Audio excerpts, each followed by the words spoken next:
నమస్తే, welcome to burning issue.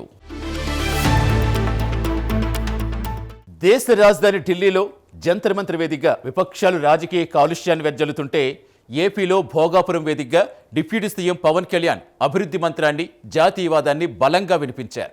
Parliament లోపల బయట ప్రధాని మోదీని టార్గెట్ చేస్తూ విపక్షాలు మూకుమ్మడి దాడికి దిగుతున్న క్లిష్ట సమయంలో ఎన్డీఏ కూటమిలో ఏ ఒక్క నాయకుడు చెయ్యని సాహసాన్ని పవన్ కళ్యాణ్ చేశారు.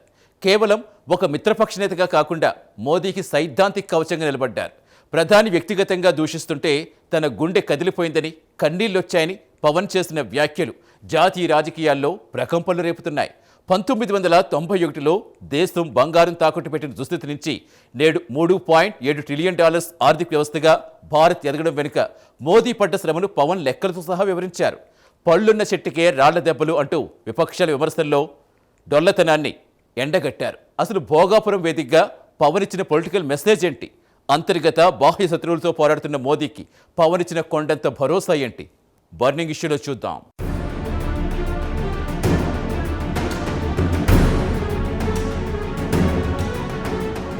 భోగాపురం అంతర్జాతీయ విమానాశ్రయం ప్రారంభోత్సవం కేవలం ఉత్తరాంధ్ర అభివృద్ధికి సంబంధించిన కార్యక్రమమే అయినా పవన్ కళ్యాణ్ దాన్ని జాతీయ స్థాయి చర్చకు వేదికగా మార్చారు. సాధారణంగా ప్రాంతీయ నేతలు ఇలాంటి వేదికలపై స్థానిక రాజకీయాలు, రాష్ట్ర అభివృద్ధి గురించే మాట్లాడతారు. కానీ పవన్ కళ్యాణ్ ప్రసంగం మరో ఎత్తుగా నిలిచింది. ఆయన రాష్ట్ర అభివృద్ధిని ప్రస్తావిస్తూనే దేశ భద్రత, జాతీయ రాజకీయాల వైపు సభ దృష్టిని మళ్లించారు. కేంద్ర ప్రభుత్వంపై, ముఖ్యంగా ప్రధాని మోదీపై దేశవ్యాప్తంగా విపక్షాలు చేస్తున్న విమర్శల దాడిని ఆయన తీవ్రంగా ఖండించారు. పవన్ చేసిన ఈ ప్రసంగం ఇప్పుడు ఢిల్లీ రాజకీయ వర్గాల్లో సైతం హాట్ టాపిక్గా మారింది.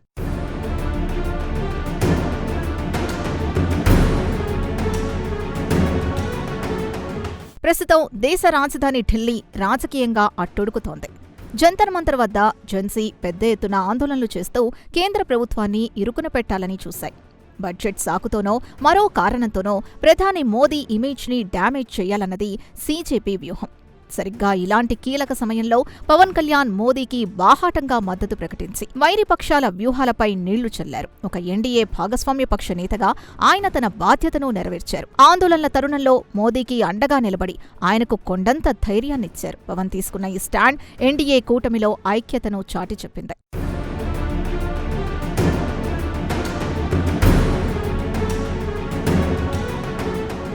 ఎన్డీఏ కూటమిలో అనేక రాజకీయ పార్టీలున్నాయి. ఎంతోమంది సీనియర్ నాయకులు, ముఖ్యమంత్రులు ఉన్నారు. కానీ విపక్షాలు మోదీని మూకుమ్మడిగా టార్గెట్ చేస్తున్న సమయంలో ఏ ఒక్కరూ ఇంత ధైర్యంగా, ఇంత బలంగా ముందుకు రాలేదు. పవన్ కళ్యాణ్ మాత్రం ఎలాంటి సంకోచం లేకుండా బహిరంగంగా మోదీకి మద్దతుగా నిలిచారు. విపక్షాల విమర్శల్ని తిప్పికొడుతూ మోదీకి రక్షణ కవచంలా మారారు. ఎన్డీఏలో పవన్ రూటే సపరేట్ అని ఆయన మరోసారి నిరూపించుకున్నారు. రాజకీయ లాభనష్టాలు బేరీజు వేసుకోకుండా దేశ ప్రయోజనాల కోసం పనిచేసే నాయకుడికి అండగా నిలబడాలన్న ఒకే ఒక్క లక్ష్యంతో పవన్ మాట్లాడారు.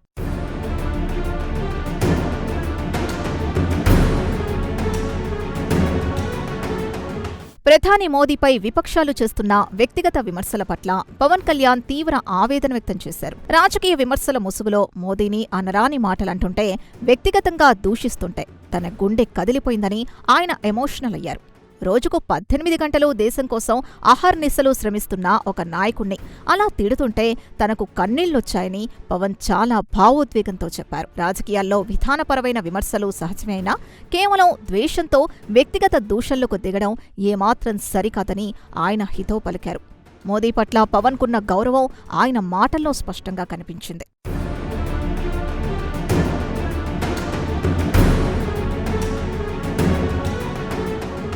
దేశం కోసం నిస్వార్థంగా కష్టపడే నాయకుడికి మనమిచ్చే బహుమతులు ఇవేనా అని పవన్ సూటిగా ప్రశ్నించారు. పళ్లున్న చెట్టుకే రాళ్ల దెబ్బలు అన్నట్టుగా సమాజానికి మంచి చేసేవారిని విమర్శిస్తారని ఆయన విశ్లేషించారు. రాజకీయాల్లోకి వచ్చాక తాను ఎదుర్కొన్న విమర్శలు, నిందలు కూడా పవన్ ఈ సందర్భంగా ప్రస్తావించారు. 10 ఏళ్ల జనసేన ప్రయాణంలో ఆయన ఎదుర్కొన్న మానసిక దాడులు మోదీ ఎదుర్కొంటున్న విమర్శలతో ఎలా పోల్చారు? విమర్శలు ఎదుర్కొని నిలబడటం గురించి ఆయన ఏమన్నారు? Let's continue.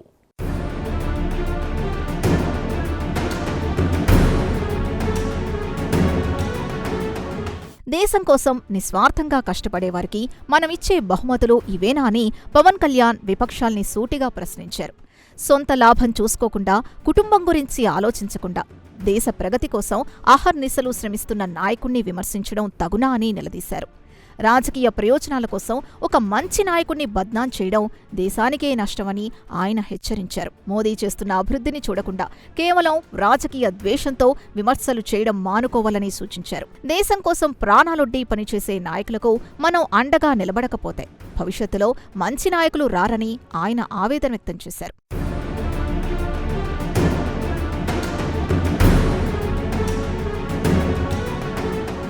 పళ్లున్న చెట్టుకే రాళ్ల దెబ్బలు అన్న పాత సామెతను పవన్ కళ్యాణ్ ఈ సందర్భంగా గుర్తు చేశారు. సమాజంలో ఎవరైతే మంచి పనులు చేస్తారో, ఎవరైతే ప్రజలకు ఉపయోగపడతారో వారికే విమర్శలు ఎదురవుతాయని ఆయన విశ్లేషించారు. మోదీ దేశానికి ఎంతో మేలు చేస్తున్నారు కాబట్టే ఆయనపై ఇన్ని రాళ్లు పడుతున్నాయని పవన్ స్పష్టం చేశారు. ఏమీ చెయ్యని వారిని, స్వార్థంతో బతికేవారిని ఎవరూ పట్టించుకోరని, దేశాన్ని ముందుకు నడిపిస్తున్న మోదీని చూసి ఓర్వలేకే ఈ విమర్శలని ఆయన తేల్చి చెప్పారు. ఈ సామెత ద్వారా పవన్ కళ్యాణ్ విపక్షాల విమర్శల్లోని డొల్లతనాన్ని, వారి ఫ్రస్ట్రేషన్ను బయటపెట్టారు.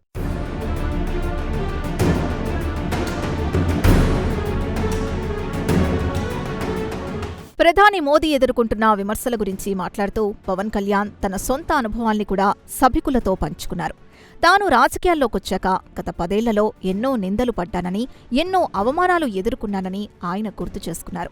చాలామంది తనను కూడా అనరాని మాటలన్నారని, వ్యక్తిగతంగా టార్గెట్ చేసి మానసికంగా కుంగదీయాలని చూశారని ఆవేదన వ్యక్తం చేశారు.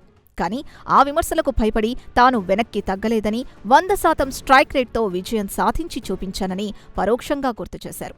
నిజాయితీగా పనిచేసే నాయకులకు ఇలాంటి కష్టాలు తప్పవని ఆయన జీవితం ద్వారా ఉదహరించారు.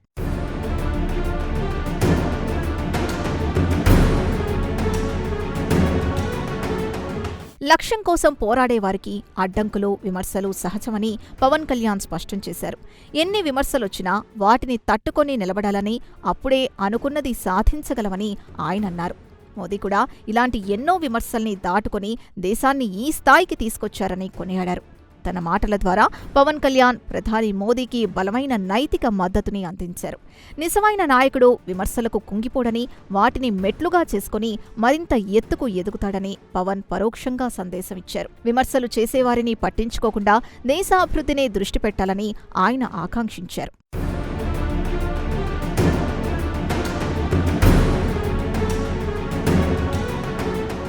పవన్ కళ్యాణ్ ప్రసంగంలో అత్యంత కీలక ఘట్టం దేశ ఆర్థిక ప్రగతి విశ్లేషించడం. 1991లో దేశం ఎదుర్కొన్న ఆర్థిక సంక్షోభాన్ని, నేటి పరిస్థితులతో ఆయన బేరీజు వేశారు. ఒకప్పుడు 47 టన్నుల బంగారం బ్యాంక్ ఆఫ్ ఇంగ్లాండ్కు కుదవ పెట్టిన దుస్థితి నుంచి నేడు $670 బిలియన్ విదేశీ మార్కు నిల్వలతో ప్రపంచంలోనే 5వ అతిపెద్ద ఆర్థిక వ్యవస్థగా భారత్ ఎదగడం వెనుక మోదీ కృషి ఉందన్నారు. దేశంలో మోదీకి సాటిగల నాయకుడు మరొకరు లేరని ఆయన కుండబద్దలు కొట్టారు. పవన్ చెప్పిన ఈ ఆర్థిక లెక్కలు, మోదీ నాయకత్వంపై ఆయన చేసిన విశ్లేషణ ఏంటి చూద్దాం.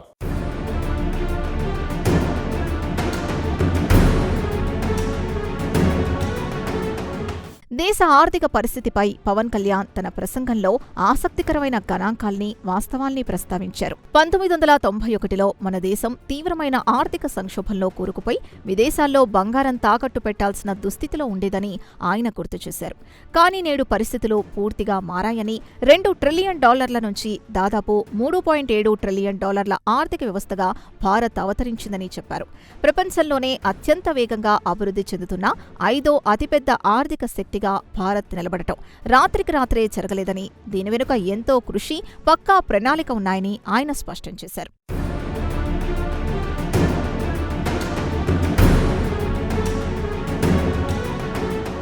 దేశం ఈ స్థాయికి చేరుకోవడానికి ప్రధాని మోదీ ఎంతో నిబద్ధతతో పనిచేశారని పవన్ కళ్యాణ్ కొనియాడారు. కఠినమైన ఆర్థిక సంస్కరణలు అమలు చేస్తూ దేశాన్ని ప్రగతి పథంలో నడిపించిన ఘనత మోదీకే దక్కుతుందన్నారు. ఓటు బ్యాంకు రాజకీయాల కోసం కాకుండా దేశ భవిష్యత్తు కోసం కఠిన నిర్ణయాలు తీసుకోవడానికి ఆయన ఎప్పుడూ వెనకాడలేదని చెప్పారు.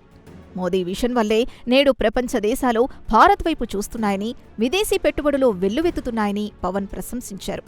ఆర్థికంగా దేశాన్ని బలోపేతం చేసిన నాయకుణ్ణి విమర్శించడం అవివేకమని ఆయన విపక్షాలకు చురకలంటించారు.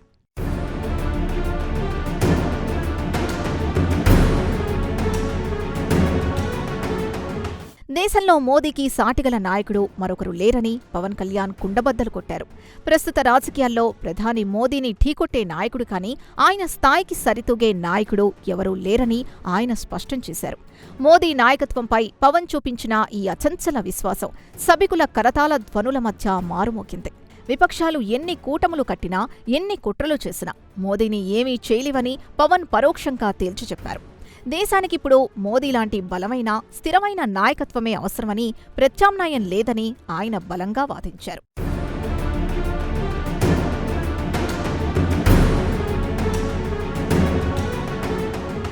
ఇదే వేదిక నుంచి యువతకు, వారి పేరెంట్స్కు పవన్ కళ్యాణ్ కీలక సూచనలు చేశారు. కొత్త తరం యువత కేవలం సోషల్ మీడియాలో వచ్చే నెగిటివిటీని నమ్మకుండా మోదీ పడ్డ తపన, ఆయన చేసిన శ్రమ తెలుసుకోవాలని సూచించారు. ఒకవైపు దేశాన్ని ముందుకు నడిపిస్తూ సరిహద్దుల వద్ద చైనా, పాకిస్తాన్ లాంటి శత్రు దేశాలతో పోరాడుతూనే దేశాన్ని విడగొట్టాలని చూస్తే అంతర్గత శత్రువులతో మోదీ పోరాటం చేయాల్సి వస్తోందని విశ్లేషించారు. అలాంటి నాయకుడికి మనం ఇవ్వాల్సిన భరోసా ఏంటి? ముగింపులో చూద్దాం.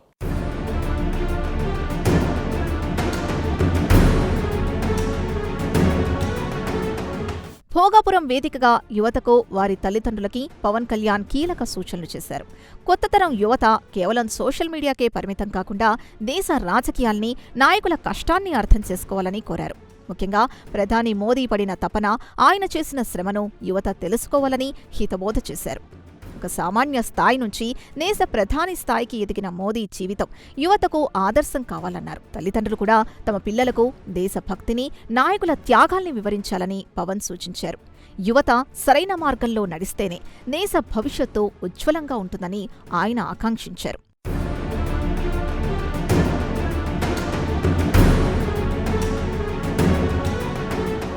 దేశ భద్రత విషయంలో ప్రధాని మోదీ తీసుకుంటున్న కఠిన చర్యల్ని పవన్ కళ్యాణ్ ప్రశంసించారు.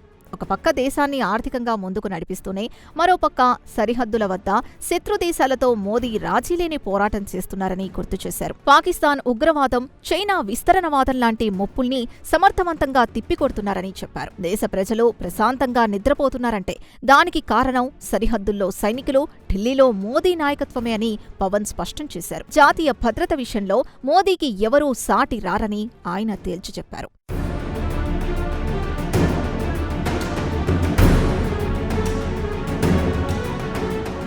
కేవలం సరిహద్దుల్లోని బాహ్య శత్రువులతోనే కాదు, దేశంలోని అంతర్గత శత్రువులతోనూ మోదీ పోరాటం చేయాల్సొస్తోందని పవన్ కళ్యాణ్ ఆవేదన వ్యక్తం చేశారు. దేశాభివృద్ధిని అడ్డుకోవాలని చూసే శక్తులు, కులమతాల పేరుతో దేశాన్ని విడగొట్టాలని చూసేవారితో మోదీ నిరంతరం యుద్ధం చేస్తున్నారని చెప్పారు. ఇలా 2 రంగాల్లో అలుపెరగకుండా పోరాడుతున్న నాయకుడికి మనం అండగా నిలబడాల్సిన అవసరం ఉందన్నారు. అంతర్గత శత్రువుల కుట్రల్ని తిప్పికొట్టడంలో ప్రజలంతా మోదీకి సహకరించాలని పవన్ పిలుపునిచ్చారు.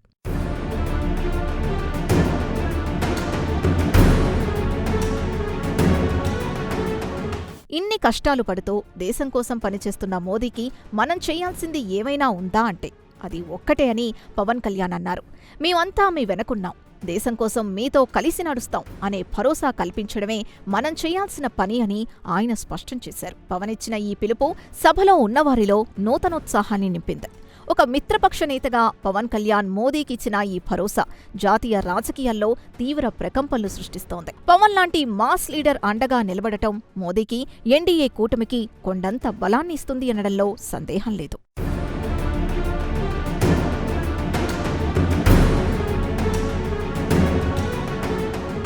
భోగాపురం వేదికగా పవన్ కళ్యాణ్ చేసిన ప్రసంగం కేవలం ఒక రాష్ట్రానికి పరిమితమైంది కాదు. జాతీయ రాజకీయాల్లో ఎన్డీఏ కూటమికి, ముఖ్యంగా ప్రధాని మోదీకి ఆయన ఇచ్చిన నైతిక మద్దతు ఇది. విపక్షాల విమర్శల దాడి తిప్పికొట్టడంలో పవన్ చూపించిన చొరవ, ధైర్యం ఇప్పుడు అందరి దృష్టిని ఆకర్షిస్తున్నాయి. మోదీ పడుతున్న శ్రమను, ఆయన సాధించిన ఆర్థిక ప్రగతిని గణాంకాలతో సహా ప్రజలకు వివరించడంలో పవన్ సక్సెస్ అయ్యారు.